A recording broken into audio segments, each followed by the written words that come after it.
Coming up today, Korea's presidential office says an inspector's alleged leak of information to the media over his investigation into a close aide to President Park would be illegal if it turns out to be true.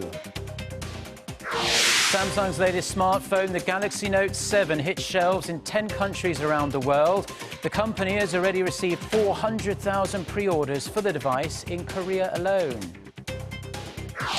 Plus, it's day 13 of the 2016 Olympics in Rio. We have all the latest sporting action from Brazil. Stay tuned for these stories and more.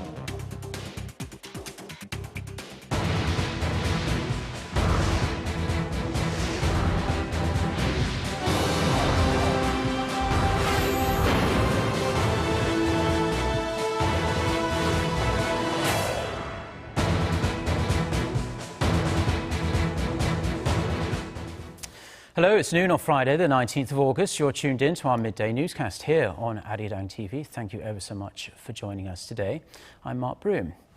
We are going to start at the nation's top office. We reported last night that Special Inspector Lee Seok-soo is seeking a formal investigation into the President's Civil Affairs Secretary, Woo Byung-woo, for embezzlement and more. But the Presidential Office of Cheongwade has accused the inspector of misconduct, saying he leaked the process and details of the classified case to a journalist in advance. The inspector confirmed the specifics of an ongoing case to a media outlet and said he will ask for an investigation regardless of the result of the inspection, which is exactly what happened. This is a serious violation of the law. Kim added the investigator could be suspended or charged for such an unlawful act, which is impossible to overlook. He also said the top office has its suspicions as to who might be behind these connections and conversations. Who has been under strong pressure to step down over claims he abused his power and misappropriated funds, allegations that also extend to his family. He remains in his position, though, and was not included in Tuesday's partial cabinet reshuffle.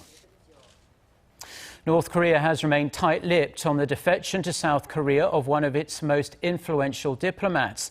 While the official line remains quiet, a close former associate of late North Korean leader Kim Jong-il has told the British press that Seoul pressured the ambassador into defecting.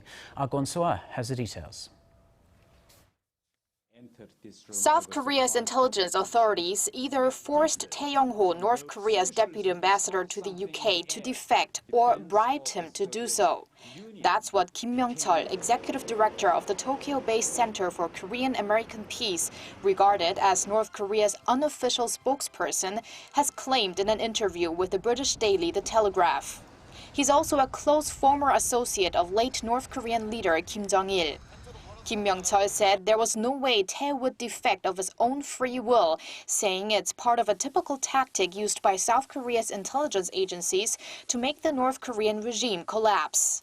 He added South Korea's government is luring North Korean diplomats from all across the world with women, and even suggested South Korea could have kidnapped Tae's children until he agreed to go to the South. Kim Myung-chul claimed the case is very similar to the mass defection of 13 North Korean Western workers from China. Pyongyang has claimed on numerous occasions that Seoul kidnapped the workers. There has been no official response to the diplomats' defection yet. Multiple sources close to North Korea say Tae was in charge of the ruling Workers' Party Secretariat, delivering high-level information directly to leader Kim Jong-un. A source also says he was probably responsible for work related to the Kim family's secret funds. Victor Cha, a North Korean expert at the U.S. Center for Strategic and International Studies, says Tae may be able to provide South Korea with information on how North Korean diplomats helped the regime with raising foreign currency and transferring it to Pyongyang. Meanwhile, reports are emerging that an official at the North Korean embassy in Russia also recently defected, with some saying at least 7 diplomats have fled Seoul this year. Seoul's Unification Ministry said Friday that it cannot confirm any of the reports due to safety and diplomatic reasons. Kwon So-ah, Arirang News. Now, South Korean households are choosing to tighten their belts as income growth remains rather subdued in the second quarter. Statistics Korea says the average propensity to consume came in at 70.9% in the April to June period, down 0.7 percentage points from a year ago. That means a person with $100 in disposable income would spend about $71. The figure is the lowest since related data was first compiled in 2003. Household income rose just 0.8% from a year ago, but when stripping out inflation, the income figure remained unchanged from the previous year. Korean households had an average monthly income of roughly $3,880 in the second quarter.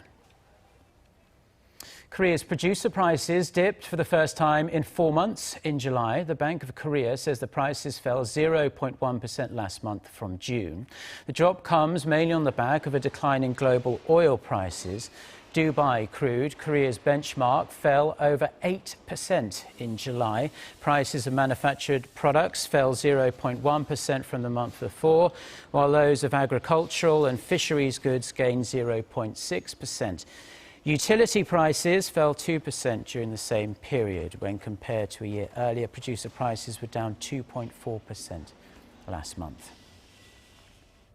The wait is over for one of the most eagerly anticipated mobile devices in a long while. Samsung's latest addition to its Galaxy series of smartphones, the Note 7, hit shelves in 10 countries worldwide today. The phablet, which has a price tag of roughly $890 in Korea, is similar in appearance to the Galaxy S7 Edge and boasts state-of-the-art features, including enhanced water resistance and biometric security features.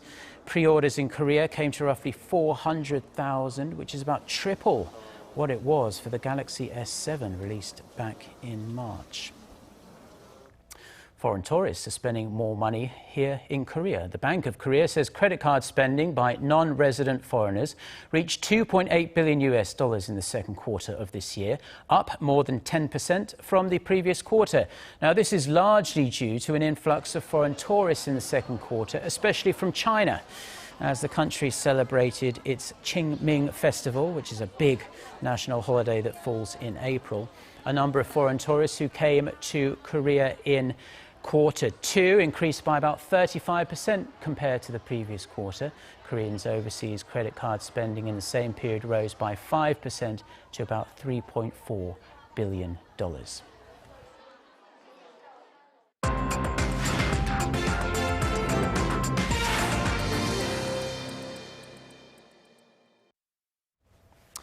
Now, former Olympic table tennis champion Ryu Seung-min has become the second South Korean to join the International Olympic Committee. It is a significant achievement as there are only 15 members on the IOC's Athletes Commission. Park Jung-hong has more. From table tennis prodigy to sports ambassador, Ryu Seung-min is the newest member of the IOC's Athletes Commission. Among 23 candidates, Ryu finished second in a poll of the participating athletes at the Rio Olympics, earning him one of 4 coveted seats available on the 15-member commission. Other new members are former German fencer Britta Heidemann, Hungarian swimmer Daniel Dziurta, and Russian pole vault legend Yelena Isinbayeva. Their 8-year terms will begin next Monday. Ryu says he will devote himself to the advancement of Korean sports and act as a bridge between the IOC and the organizing committee for the 2018 Pyeongchang Winter Olympics. There are a total of 90 members on the IOC, 15 of which sit on the Athletes Commission. They share almost identical privileges to IOC members and have the right to vote on regulations and Olympic host cities. Ryu will in effect be replacing another South Korean member, Moon Dae-sung, a former Olympic Taekwondo champion who was suspended last month over allegations he plagiarized his doctoral dissertation. With another South Korean IOC member, Samsung Group chairman Lee Gun-hee, bedridden for 2 years following a heart attack, Ryu will essentially be the sole active South Korean representative within the top Olympic body. Park Jung-hong, Arirang News. Now let's move on to the latest from the 2016 Rio Olympics, and Korea's sportsmen and women put in some impressive performances on Thursday, adding 2 more bronze medals in Taekwondo and badminton.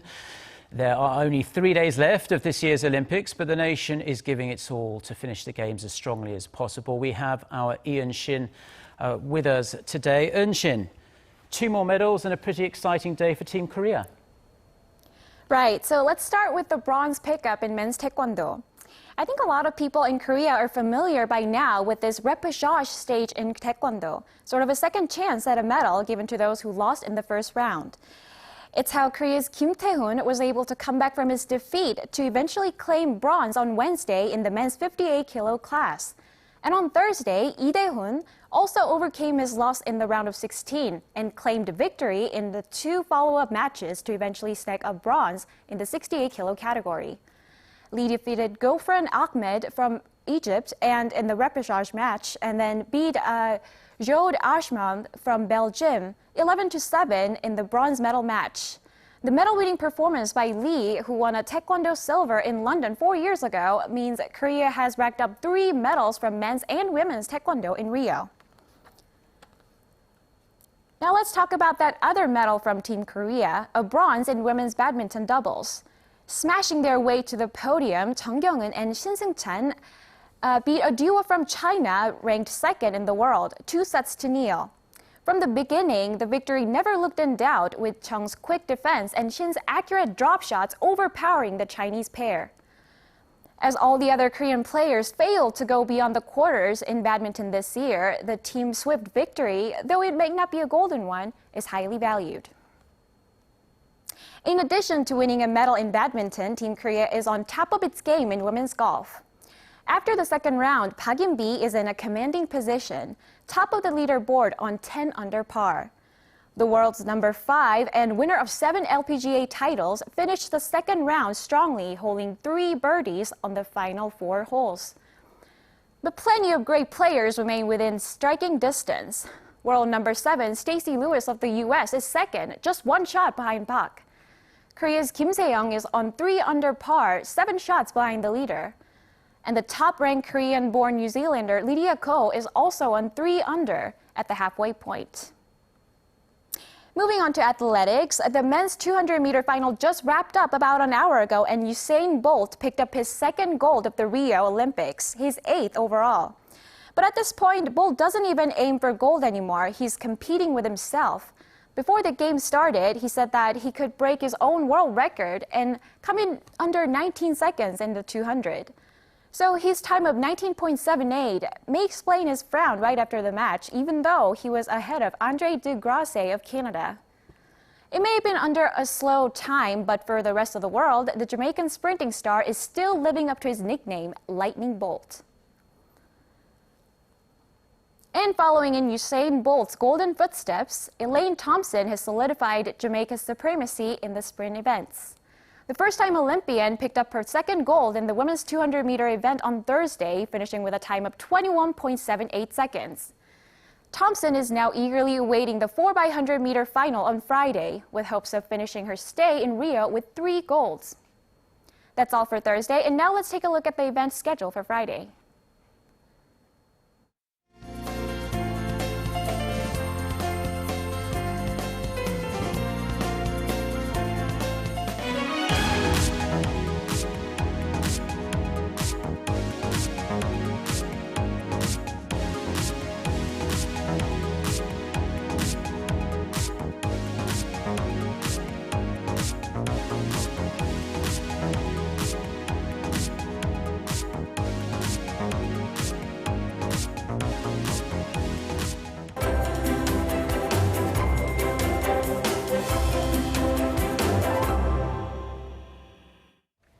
Now, in the rest of the day's news, the U.S. State Department has confirmed that the $400 million in cash that was flown to Iran was used as leverage to ensure American prisoners' release from that country. Spokesman John Kirby stressed the payment was negotiated separately from the release of the 5 prisoners.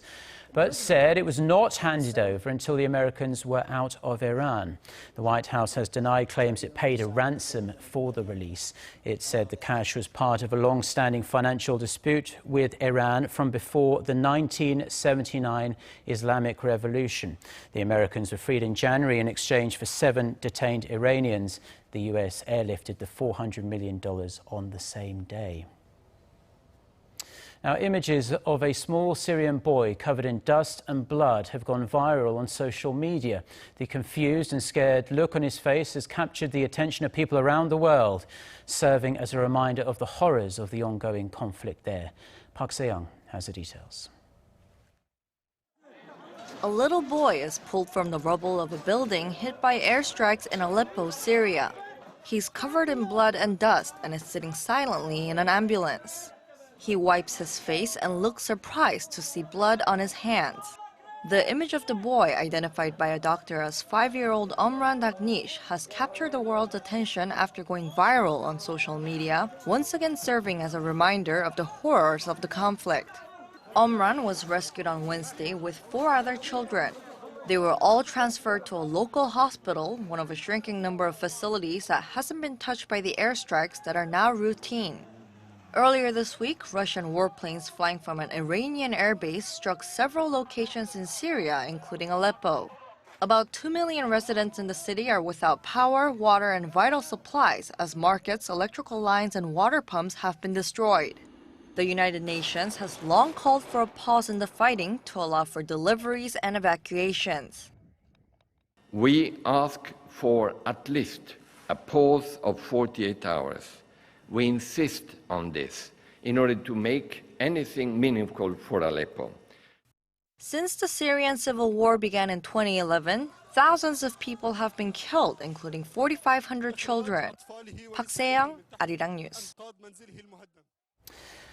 Well, those are stories we're following on this Friday afternoon here in Seoul. For more of the latest, don't forget to check out the website, arirang.com. We also have our smartphone application. You can find that by searching for Arirang TV in your app store.